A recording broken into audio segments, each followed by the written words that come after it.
ઠાકોર સમાજના સ્નેહ મિલન કાર્યક્રમમાં અલ્પેશ ઠાકોર સાહેબ એ કહ્યા હતા કે વાવડીમાં પાણી ખૂટે તો અલ્પેશ ઠાકોર બલિદાન આપી દેશે. મને લાગે છે કે અલ્પેશ ઠાકોર સાહેબ ઠાકોર સમાજને એ સંદેશ આપી રહ્યા છે કે ભલે બીજેપી અલ્પેશ ઠાકોરને મંત્રી નહીં બનાવે ચાલશે, પણ જો ઠાકોર સમાજના વિકાસ થઈ રહ્યા છે તો અલ્પેશ ઠાકોર બલિદાન આપવા તૈયાર છે. એટલે વગર મંત્રી ભાજપમાં રહેવા તૈયાર છું. દાદાના મંત્રીમંડળના વિસ્તારમાં અલ્પેશ ઠાકોર સાહેબને જે મંત્રી પદ નહીં મળ્યા છે, આનાથી મને લાગે છે કે ઠાકોર સાહેબના દિલમાં આ વાત ચૂભી રહ્યા છે કે શંકરભાઈ ચૌધરી ના લીધે અલ્પેશ ઠાકોર સાહેબને મંત્રી પદ નહીં મળ્યા છે. એટલે અલ્પેશ ઠાકોર સાહેબ ઠાકોર સમાજના એક જગ્યા લોકોને એકઠા કરીને 2027માં પોતાના શક્તિ પ્રદર્શન કરવા માંગે છે. આ મને લાગે છે. અલ્પેશ ઠાકોર સાહેબ ઠાકોર સમાજને એકત્રિત કરીને ભાજપને એ દેખાડવા માંગે છે કે જો તમે મને હાર્દિક પટેલ જેવા સાઈડ કરીને ઠાકોર સમાજથી બીજા નેતાને ઊભા કરવાનો પ્રયાસ કરશો તો હું બીજા નેતાને બટવૃક્ષ નહીં બનવા દઉં અને દરેક ચૂંટણીમાં ભાજપ તમે ઠાકોર સમાજના જો મત જોઈએ તો તમે મારા પાસે આવવું પડશે. આ અલ્પેશ સાહેબે ભાજપને દેખાડવાના પ્રયાસ કરી રહી. અલ્પેશ ઠાકોર સાહેબને એ લાગે છે કે ઠાકોર સમાજના એક જગ્યા કરવામાં જો અલ્પેશ ઠાકોર અને બીજેપી વચ્ચે કોઈ કારણોસર કોઈ વિવાદ ઉત્પન્ન થઈ જાય અને અલ્પેશ ઠાકોર સાહેબને ભાજપ છોડીને કોંગ્રેસ જોઈન કરવા પડે તો તે દિવસે અલ્પેશ ઠાકોર સાહેબ અને રાહુલ ગાંધી વચ્ચે ગેનીબેન ઠાકોર એક કડીના કામ કરી શકે છે. આના કારણે ઠાકોર સમાજના બધા સ્નેહ મિલન કાર્યક્રમમાં અલ્પેશ ઠાકોર સાહેબ ગેનીબેનને બહુ માન સન્માન આપી રહ્યા છે.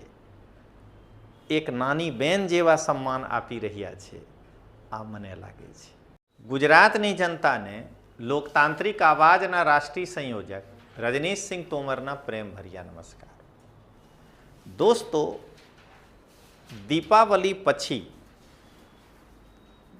જેવી રીતે ગાંધીનગર દક્ષિણના ધારાસભ્ય માનનીય અલ્પેશ ઠાકોર સાહેબે ઠાકોર સમાજના એકઠા કરવા માટે ઠાકોર સમાજના સ્નેહ મિલન કાર્યક્રમ કરી રહ્યા છે અને ઠાકોર સમાજને કેવી રીતે એક પ્લેટફોર્મ પર લાવી શકાય આના માટે કોંગ્રેસના ગેનીબેન હોય કે બીજા કોઈ ધારાસભ્ય હોય બીજી પક્ષથી બધાને સાથ લઈને ચલી રહ્યા છે. તો મને આ એનાલિસિસ ઉપર એ લાગે છે કે ઠાકોર સમાજના સંમેલનમાં અલ્પેશ ઠાકોર સાહેબ ભાજપ સામે શક્તિ પ્રદર્શન કરી રહ્યા છે. આ એક સ્ટેટમેન્ટ અલ્પેશ ઠાકોર સાહેબ કાલે ઠાકોર સમાજના સંમેલનમાં આપ્યા હતા કે વાવડીમાં પાણી ખૂટે તો અલ્પેશ ઠાકોર બલિદાન આપી દેશે. એટલે અલ્પેશ સાહેબ એ કહેવા માંગી રહ્યા છે કે આના ઉપર કે જો ઠાકોર સમાજના હિત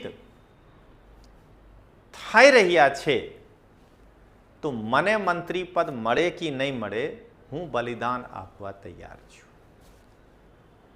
ઠાકોર સમાજની પ્રગતિ હોવી જોઈએ. તો અહીંયા દોસ્તો એક પંચ છે કે ઠાકોર સમાજના સ્નેહ મિલન કાર્યક્રમમાં અલ્પેશ ઠાકોર સાહેબ એ કહ્યા હતા કે વાવડીમાં પાણી ખૂટે તો અલ્પેશ ઠાકોર બલિદાન આપી દેશે. મને લાગે છે કે અલ્પેશ ઠાકોર સાહેબ ઠાકોર સમાજને એ સંદેશ આપી રહ્યા છે કે ભલે બીજેપી અલ્પેશ ઠાકોરને મંત્રી નહીં બનાવે ચાલશે, પણ જો ઠાકોર સમાજના વિકાસ થઈ રહ્યા છે તો અલ્પેશ ઠાકોર બલિદાન આપવા તૈયાર છે, એટલે વગર મંત્રી ભાજપમાં રહેવા તૈયાર છું. હવે દોસ્તો આગળ વધીએ. આ સંમેલનમાં અલ્પેશ ઠાકોર, ગેનીબેન બધા એક જ મંચ ઉપર ઊભા રહીને ઠાકોર સમાજના હિત માટે વાત કર્યા છે. પણ દોસ્તો તમે જાણો છો કે હું એક રાજકીય વિશ્લેષક છું. હોઈ શકે છે કે મારા વિશ્લેષણથી કોઈના લાગણી ઉપર ઠેસ પહોંચી શકે છે, પણ જે હકીકત છે એક રાજકીય વિશ્લેષક એ જ કહેશે. તો અહીંયા હું અલ્પેશ ઠાકોર સાહેબ જેવી રીતે એકદમ ફ્રન્ટ ફૂટ પર આવીને ઠાકોર સમાજના સ્નેહ મિલનના બેટિંગ કરી રહ્યા છે, આના ઉપર હું એક વાત કહેવા માંગુ છું. જે દિવસે ભાજપે અલ્પેશ ઠાકોર સાહેબને મંત્રી પદ નહીં આપ્યા છે તે દિવસથી મને લાગે છે કે અલ્પેશ ઠાકોર સાહેબના દિલમાં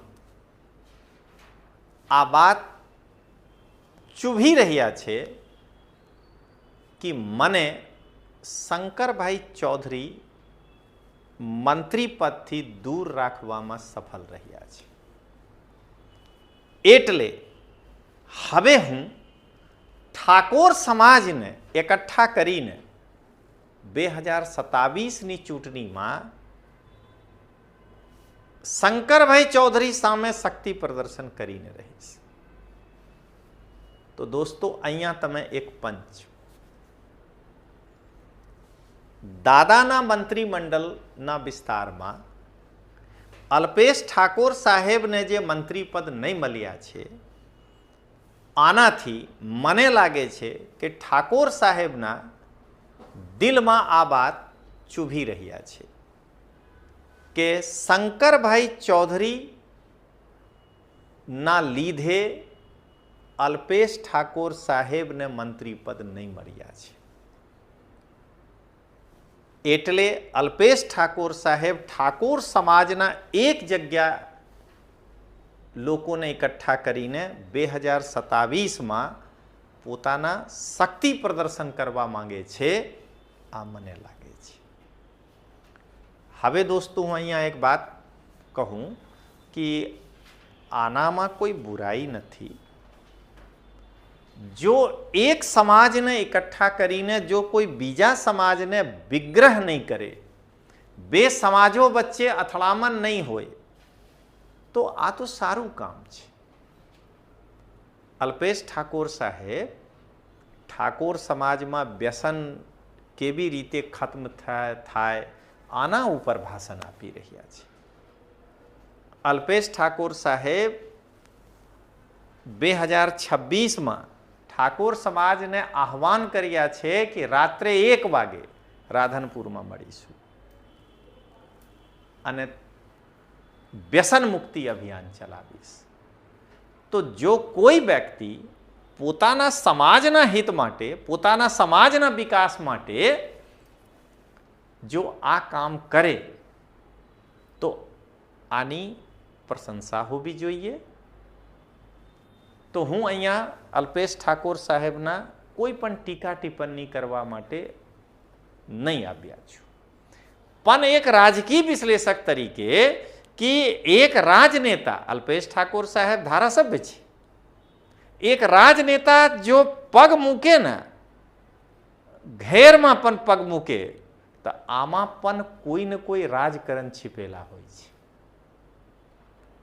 તો ભલે ઠાકોર સમાજના હિત હોઈ રહ્યા છે, ઠાકોર સમાજ તરક્કી કરશે, પણ અલ્પેશ સાહેબને પણ કશું તો રાજકારણમાં મળે આ કામથી.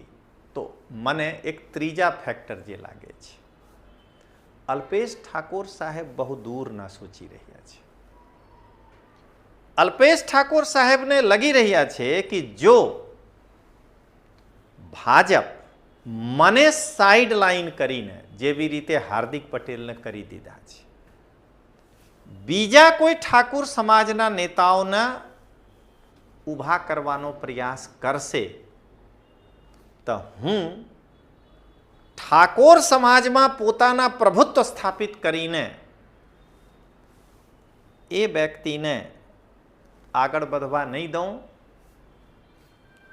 અને બીજેપી હંમેશા મારા ઉપર નિર્ભર રહે ઠાકોર સમાજના મત લેવા માટે. તો મિત્રો અહીંયા તમે એક પંચ જુઓ. અલ્પેશ ઠાકોર સાહેબ ઠાકોર સમાજને એકત્રિત કરીને ભાજપને એ દેખાડવા માંગે છે કે જો તમે મને હાર્દિક પટેલ જેવા સાઈડ કરીને ઠાકોર સમાજથી બીજા નેતાને ઊભા કરવાનો પ્રયાસ કરશો તો હું બીજા નેતાને બટવૃક્ષ નહીં બનવા દઉં અને દરેક ચૂંટણીમાં ભાજપ તમે ઠાકોર સમાજના જો મત જોઈએ તો તમે મારા પાસે આવવું પડશે. આ અલ્પેશ સાહેબે ભાજપને દેખાડવાના પ્રયાસ કરી રહ્યા છે. અને દોસ્તો એક અંતિમ, રાજકારણમાં વ્યક્તિ હંમેશા વિકલ્પની તલાશમાં રહે છે કે જો અહીંયા રસ્તો બંધ થઈ જાય તો બીજા રસ્તા ક્યાં ખુલશે. તો મને લાગે છે કે આ બીજો રસ્તો છે ગેનીબેન ઠાકોર. અલ્પેશ ઠાકોરના મનમાં આ વાત આવી શકે છે કે જો હું જે કરી રહ્યા છું આનાથી હોઈ શકે છે કે મારા અને ભાજપ વચ્ચે કોઈ પણ કારણોથી દૂરી વધતી જાય અને જો તે સમય મને ભાજપ છોડીને બીજા દળમાં એટલે કોંગ્રેસમાં જવાનું એ પરિસ્થિતિ ઊભા થઈ જાય તો રાહુલ ગાંધી અને મારા વચ્ચે એક લિંક તો જોઈએ ને. આ લિંક છે ગેનીબેન ઠાકોર. તો દોસ્તો તમે અહીંયા એક પંચના રૂપમાં પહેલા આ સાંભળો. અલ્પેશ ઠાકોર સાહેબ બહુ દૂર ના સોચી રહ્યા છે. તમે જરા પંચના રૂપમાં ફરીથી સાંભળો. અલ્પેશ ઠાકોર સાહેબને એ લાગે છે કે ઠાકોર સમાજના એક જગ્યા કરવામાં જો અલ્પેશ ઠાકોર અને બીજેપી વચ્ચે કોઈ કારણોસર કોઈ વિવાદ ઉત્પન્ન થઈ જાય અને અલ્પેશ ઠાકોર સાહેબને ભાજપ છોડીને કોંગ્રેસ જોઈન કરવા પડે તો તે દિવસે અલ્પેશ ઠાકોર સાહેબ અને રાહુલ ગાંધી વચ્ચે ગેનીબેન ઠાકોર એક કડીના કામ કરી શકે છે. આના કારણે ઠાકોર સમાજના બધા સ્નેહ મિલન કાર્યક્રમમાં અલ્પેશ ઠાકોર સાહેબ ગેનીબેનને બહુ માન સન્માન આપી રહ્યા છે. એક નાની બેન જેવા સન્માન આપી રહ્યા છે. આ મને લાગે છે. તો ચાલો મિત્રો મળીએ. જય હિન્દ, જય જય ગરવી ગુજરાત.